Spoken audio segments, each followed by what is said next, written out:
Hey everybody, I hope you're having a great week so far. This video is to go over the third and final part of your research project part 3.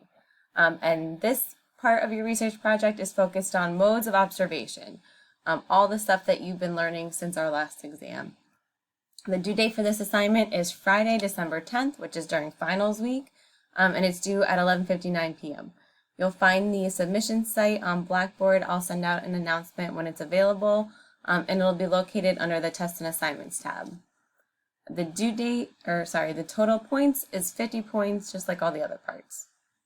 So for this last part of the research project, this is where you're actually talking about what's going on with your study. So who are you going to be asking questions to? What are you going to be reviewing? And what questions are you actually going to be using? The purpose of this assignment is to conceptualize and describe what tools you're going to be using. So the most important thing to keep in mind when you're doing this part of your research project is to use the topic that was already approved by me at the beginning of the semester and what you talked about in sections 1 and 2 of the paper. So the purpose for this, if you think about an actual research paper, you guys should be really familiar with them now because you've been reading them all semester, is they start with section 1 or part 1, which you guys already did, which talked about what is the problem, how do I want to address the problem or investigate the problem more thoroughly, what do we already know about the problem, what do I want to look at. And then the second part of your research project, research project part 2, was all about the variables that you were going to use to investigate this problem or this question that you have. And so this third part of the research project uses all that information. So you're using your variables, you're using what other people have already said to design your actual research tools that you're going to be using. So you're either going to be asking survey questions, you're going to be conducting an interview, you're going to be reviewing official data, maybe arrest records or something like the Uniform Crime Report. So all these things are potential ways to collect data. And so this is where you really get into specific details about how you're going to go about that. So when we are completing research project part 3, you're going to have 2 sections. The first section is where you're going to talk about the sample. So what population are you trying to investigate? How are you going to include people in your research study? We're going to go over that in a lot more detail.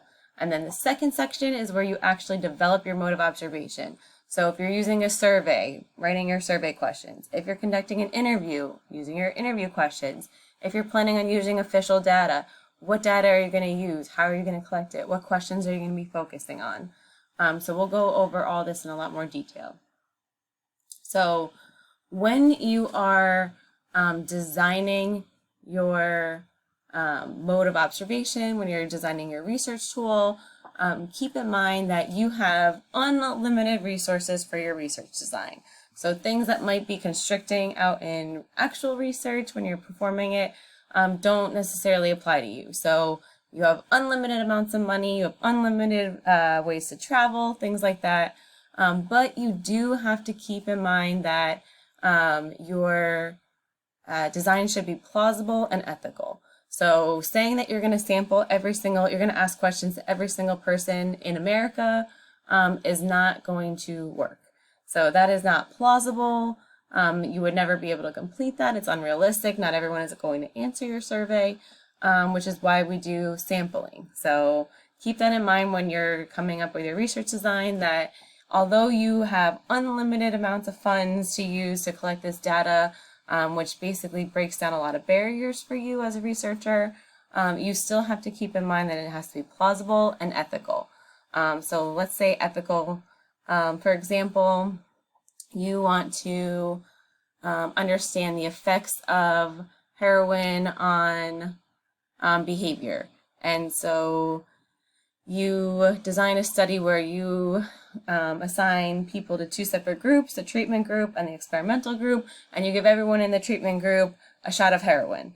That's obviously not an ethical thing to do. It's not how we do research. And so don't write things like that that would violate ethical policies with your research design. So those are the only two things that you have to keep in mind.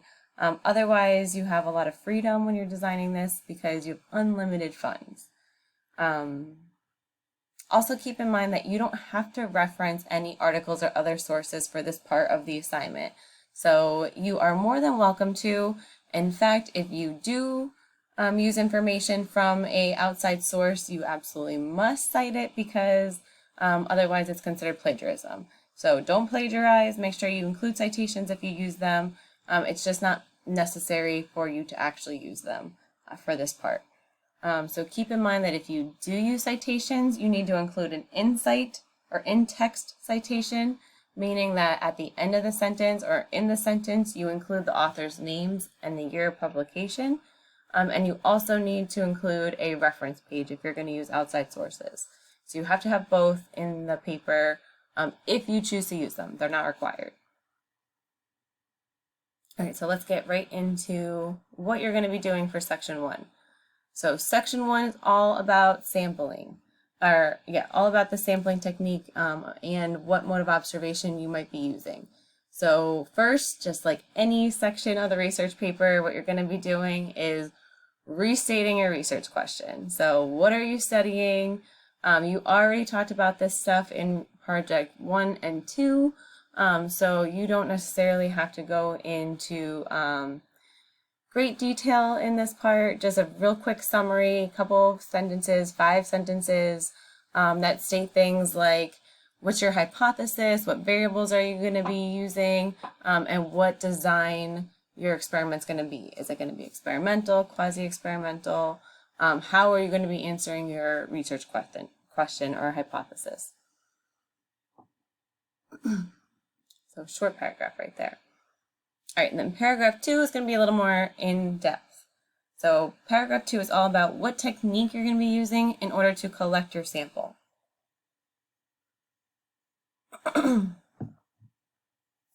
So first thing that you want to do is mention your population of interest. So this is, the larger group that you're trying to draw conclusions from. So what group of people is your research focused on? If you say, that you want to measure the use of drugs amongst college students, then college students is going to be your population of interest. But you want to be specific. So are you looking at college students that are juniors and seniors? Are you looking at college students in the entire country? Are you looking at college students only in a particular state? Make sure that you're very clear on what your larger population of interest is. So this is the group that you are trying to draw conclusions about. So next is, do you have a sampling frame? So keep in mind the sampling frame is the actual set of units from which you are drawing your sample from. So it includes a list of all the items in your actual population. So let's say that we wanted to look at the use of marijuana amongst all Texas A&M San Antonio students. So my sampling frame would be a list of all the students at Texas A&M San Antonio. So I might get a list of students registered that from the registrar's office. If I wanted to look at just athletes, I could get a list of just the athletes. So you want to make sure that your population is mentioned and that the sampling frame matches back to your population.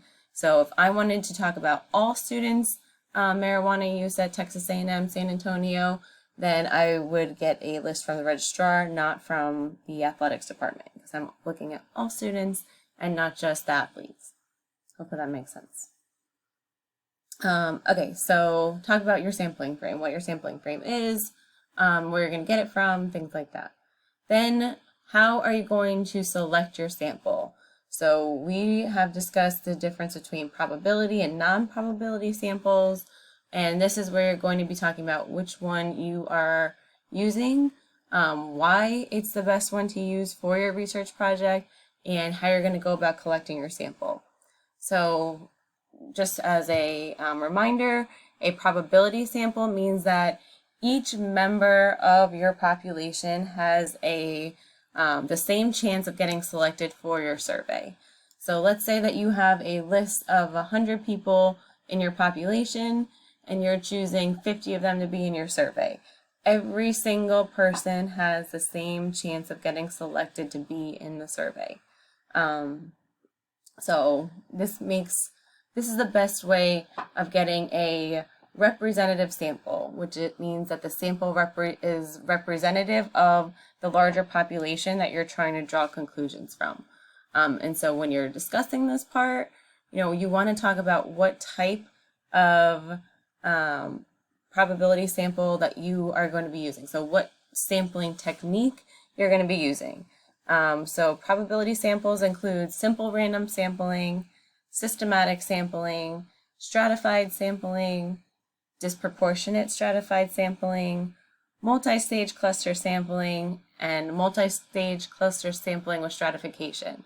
So if you're using probability sample, you have to talk about one of those techniques and how it's going to be applied to your research study. So you want to make sure that you're talking about these techniques with the variables that you've already mentioned in your second research project part. Hopefully that makes sense.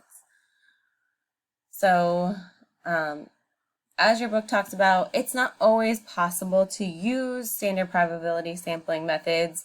So for example, let's say that I want to study all drug users in Texas. There's no list or database that includes every single drug user in the state of Texas, and it's not going to be possible to get one of those. So in order to come up with a sample that is representative of such a population, I would have to go through a different method of collecting it, which is a non-probability sample. So in a non-probability sample, the likelihood that any given element will be selected is unknown. So there's no way of guaranteeing that every single drug user is going to be represented in my sample, but I want to get as close as possible.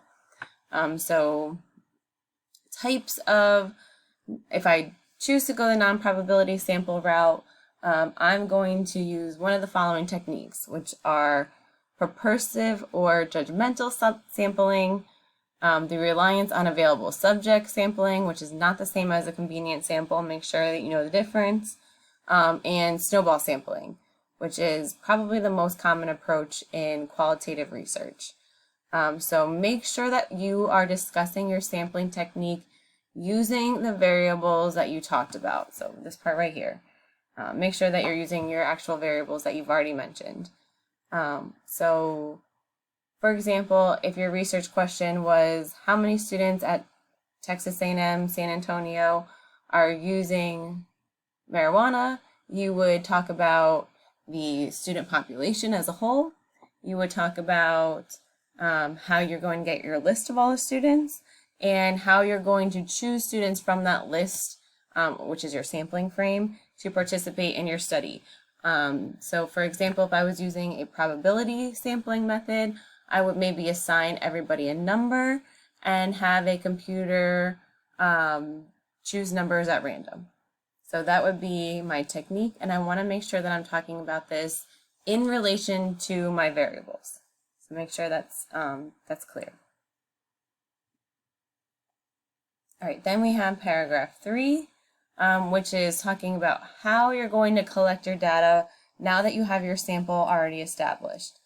So will you be conducting survey research, qualitative interviewing, field observations, content analysis? Are you going to be reviewing secondary data or agency records? What are you going to be using? What is going to be your mode of observation? Then explain why this type of data collection is the best one to use for your specific research question, your specific research project. So we have them all listed here. I have them all listed here. So these are all the different ways that you can go about collecting your data. So surveys are probably the most frequently used mode of observation, but just keep in mind that these are best suited for studies that have individual people as the unit of analysis. So if you're studying the attitudes of prison guards, then you can use a survey. But if you're studying prison policies and prisons are your actual unit of analysis, then probably survey wouldn't be the best way of going about answering whatever question you have. So make sure that your unit of analysis fits with the mode of observation that you choose. So surveys can be used for individual people.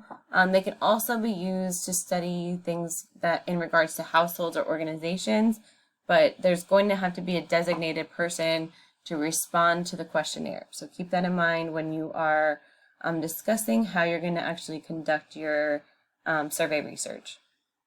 So there's survey research, there's qualitative interviewing, field observations, agency records, content analysis, secondary data. If you are confused about which one would be best for your specific project, you can look these up in the book and read more about them to see which one fits better. You can email me and I will be happy to go over it with you and let you know if you are using the best one. So make sure when you're talking about which one is most appropriate for your research and how you're going to go about it, that you keep in mind what the strengths of the motives of observations are and how that applies to your specific topic. So you're not really going to talk about strengths in this section, in this paragraph. You're going to focus just on what are you using and why is the best one for your research topic, and all the other questions that are listed in regard to your specific type. Because depending on which mode of observation you go with, you're going to have to include different things. So keep that in mind when you're picking your mode of observation. Make sure you read all the details here. You have to answer each part. So then in paragraph 4, this is where you start talking about the strengths and weaknesses of your modes of observation. So here you're going to start in a more general way. So let's say that you choose survey as your mode of observation. You're going to talk about the strengths of survey research in general and why that's beneficial for your research project. So first you're going to be very general, going through why or what the strengths of your modes of observation are in a more general sense, and then maybe write a sentence saying, this use of this method is the most appropriate for my research topic because XYZ. So after you go over the strengths, you're going to do the weaknesses. So what are some of the weaknesses of your modes of observation? For survey research, you might talk about how, let's say the person is doing a self-report survey. You might talk about how the survey survey responses are affected by the participant's memory. So maybe they can't recall the information as clear as if somebody had recorded the observations later on. So make sure you talk about it in a general sense and how it could potentially affect the outcome of your survey. But you don't have to focus a lot on the weaknesses, just make sure you mention what they are. And then finally, make sure that you discuss how your mode of observation is going to affect the reliability and validity of your survey. So just as a refresher, reliability means that the same data should be collected each time a observation is made of the same phenomenon. So when you are collecting your data, when you're asking your survey questions, when you're going over your records, if you're using secondary data, whatever it is, would you expect the same data to be collected if your study was to be replicated? How does your mode of observation make sure that this is going to, pass the reliability test? Same thing for validity. So as a refresher, validity is a measure that accurately reflects what it is intended to measure. So if you are looking at the number of homicides in a state, then you want to make sure that you're looking at the number of homicides and not people's perceptions of the numbers of homicides that happen. So you're getting it from official data and not from maybe people just telling you what they believe. So make sure that you talk about how your mode of observation allows you to accurately assess the variables you intend to measure. What benefit do you get from using your mode of observation over one of the other ones? Okay, and then the final paragraph for this particular section, paragraph 5, you want to sum it all up. So summarize your sampling, your sampling technique, and mode of observation. Really just state what they are. You don't have to go into great detail because you already did that all through this section.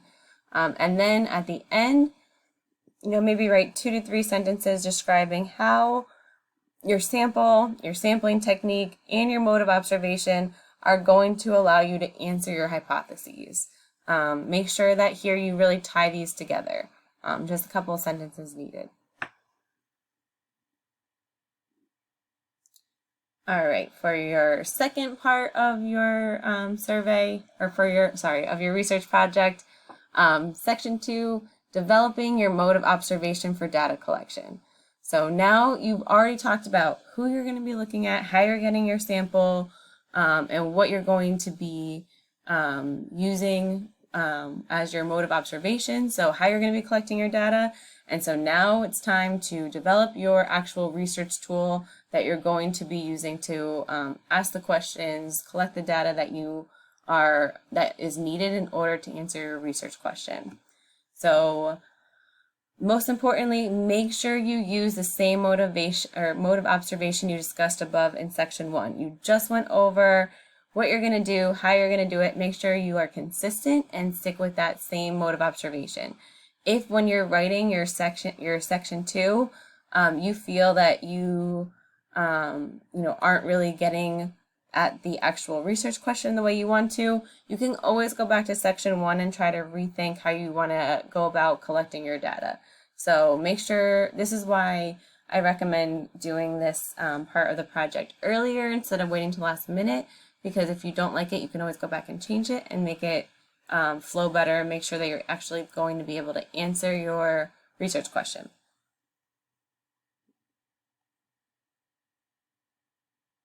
All right, so this is your actual research tool or your research instrument. So you don't have to actually write this in paragraph form. You can do it in numbers.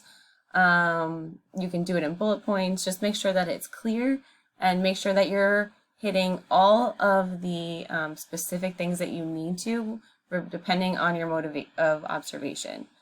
So in section 1, you've stated what your mode of observation is. And then in this section, you're going to go to this part of your, you're going to go to this part right here, section 2, and right here you'll see survey research, qualitative interviewing, field observation, so all the ones that were listed before. So whichever one you chose to talk about in section 1, find it in this little area, and then make sure you follow the guidelines that are underneath. So for example, I'm only going to go over like one of these. So if you're using survey research, if this is your mode of observation, then you need to do these 3 things. You need to write out survey questions that you're going to be asking your participants. You have to at least do 5. So 5 survey questions. You want to ask them in the order that they're going to be answering them. So there's a section in the text that talks about ordering questions for your survey, and you want to make sure that you follow that.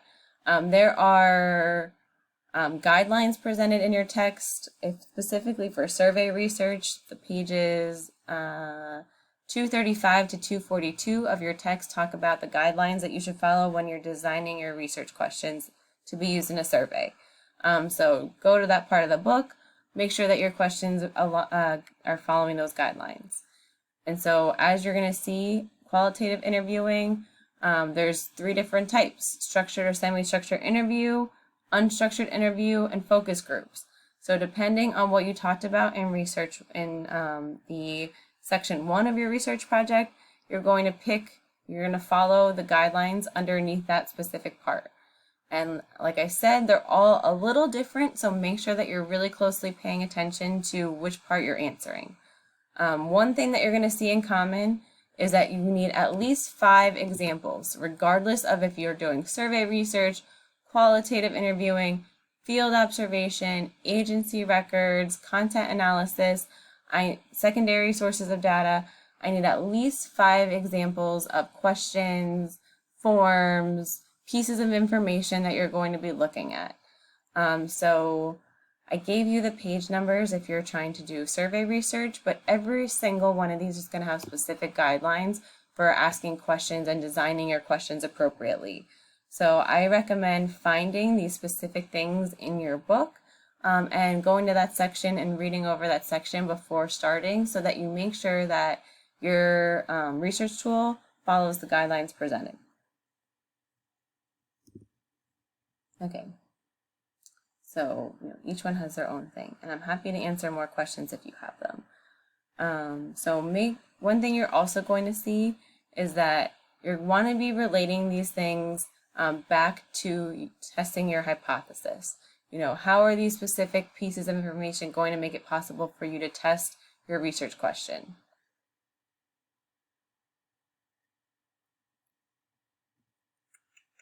Okay, so this is the normal stuff for all your assignments.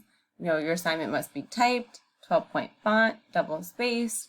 It should turn out to be about 5 pages, not including the cover page. You are required to include a cover page. It just has to have your name and a title. Preferably you should be using the same title for each one of these research project parts. And so that's really all you need to include on the cover page. You have to have a cover page. Then you will have your section 1, then your section 2, and then you will only have a reference page if you cited things in this part of your research project. Otherwise, you don't have to include a reference page. And make sure that you proofread your paper before you turn it in. Sometimes we get sloppy at night when we're rushing to complete these things. So make sure that you allow yourself enough time to reread it so that it makes sense. All right, so here's a little outline of what you're going to include. So cover page, then you're going to have section 1, which is 5 paragraphs. Then you're going to have section 2, which is doesn't have to be paragraphs. It could be bullet points, it could be questions, because this is going to be your instrument for data collection. And then reference page only if you need it. So I am more than happy to answer any questions that you guys might have about this project. Just send me an email, the sooner the better. And I hope to have your research project 2 grades back to you sooner than later, so that you can use your variables, make sure you talk about your variables, and make sure you relate everything back to your hypothesis. And I hope you all have a great Thanksgiving. And let me know if you have any questions. Take care.